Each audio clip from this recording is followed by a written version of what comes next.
Welcome to LandEco Lightning Talks and Thinking Like a Landscape with Dr. Kevin McGarrigle. For this three-part series on the landscape concept, in part one, I will briefly introduce the landscape concept, that is, what makes a landscape a landscape. In part two, I will briefly discuss the challenges of scale when dealing with landscapes. And in part three, I will discuss the importance of landscape dynamics, or variability in time and space. Okay, let's get started. The first important point is that a landscape is akin to a lens or filter through which we see the world. And like a lens, we can change the field of view, we can change the zoom magnification, so we can zoom in and see great detail, or we can zoom out and see less detail over a broader area. In this particular example, we might zoom in to see the details of individual trees or groups of trees that might aggregate to form what a forester might call a stand. And as we zoom out, we might start to see that stand as a single entity embedded within a much larger and more complex landscape mosaic. As we zoom in and out, we see more or less detail in the real world.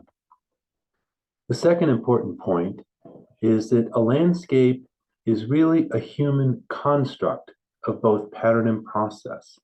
And it's this pattern and process in the interplay between these two things that makes a landscape a landscape.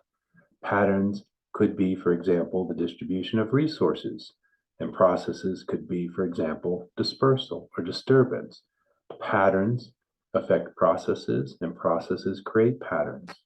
And pattern and process occur simultaneously. And it's the interplay of pattern and process that actually define a landscape and make a landscape a landscape. And remember or note that it's like the chicken and egg problem, where pattern doesn't necessarily come before process or process before pattern.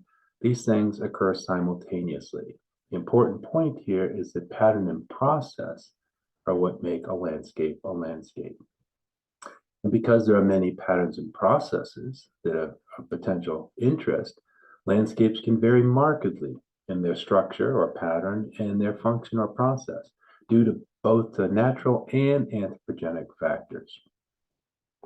The third important point is that landscape pattern is comprised of both composition and configuration, that all landscapes have a composition and configuration. Composition refers to the variety and abundance of landscape elements, that is, the non-spatial component that we're representing. Landscape configuration refers to the spatial characteristics and arrangement of those landscape elements, or the spatial component. All landscapes have a composition and configuration in their pattern that affects process, and vice versa. The fourth important point is that a landscape is defined in the eye of the beholder. That is, there are many different perspectives that we might have when thinking about a landscape. For example, we might look at the landscape from a silvicultural perspective, where we might define the landscape in terms of vegetation types or vegetation structural conditions, and it's the number and variety and spatial arrangement of those things that might be of interest to, let's say, timber production as a process. We might look at the landscape from a fuels perspective, where we might define the landscape in terms of fuel types or fuel loads or their continuity in space, both horizontally and vertically. And we might be interested in these things as they affect the behavior of fires and fire risk.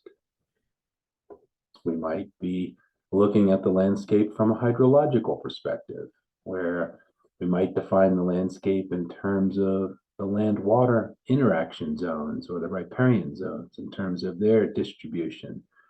And we might be interested in the in-stream hydrology, where we might define the landscape in terms of channel reaches or channel units. And the pattern in these features might be of interest for the process of sedimentation, or perhaps fish habitat suitability, or perhaps fish migration processes.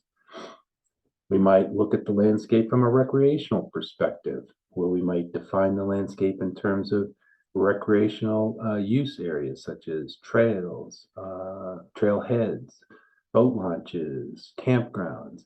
We might be interested in the distribution of those features as they influence human recreational use intensity across the landscape, et cetera, et cetera. The important point here is there are many different perspectives that we might view the landscape through.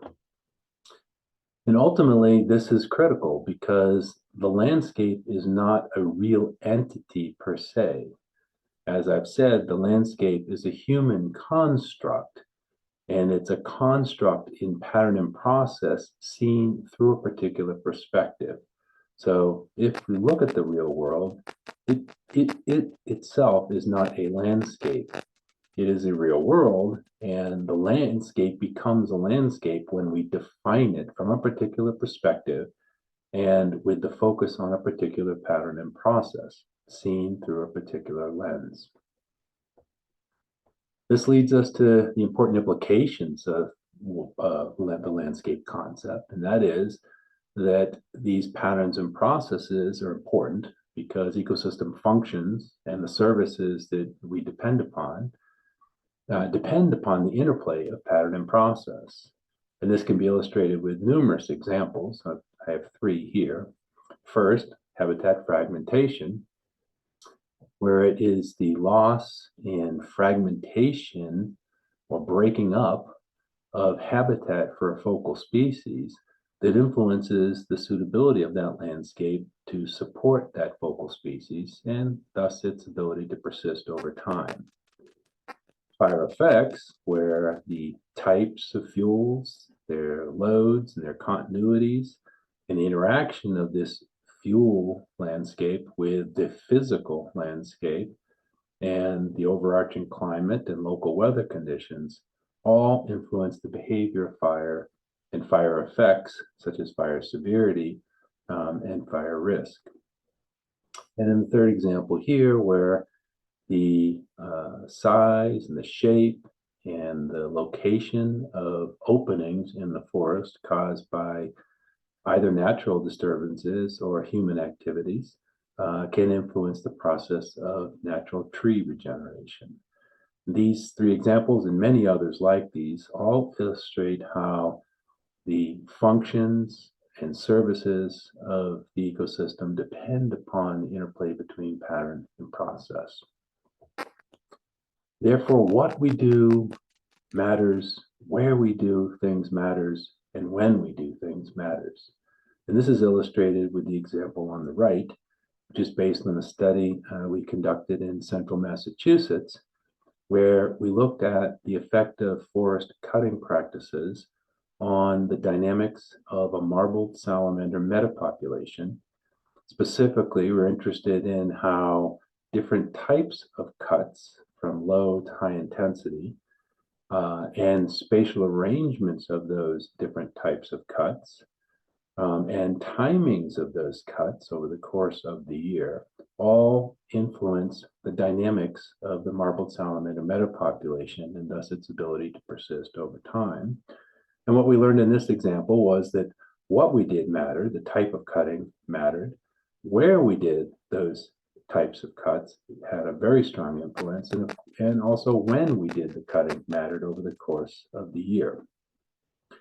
The important conclusion from this and other similar studies is that ignoring spatial and temporal considerations when designing management actions can have very important ecological consequences.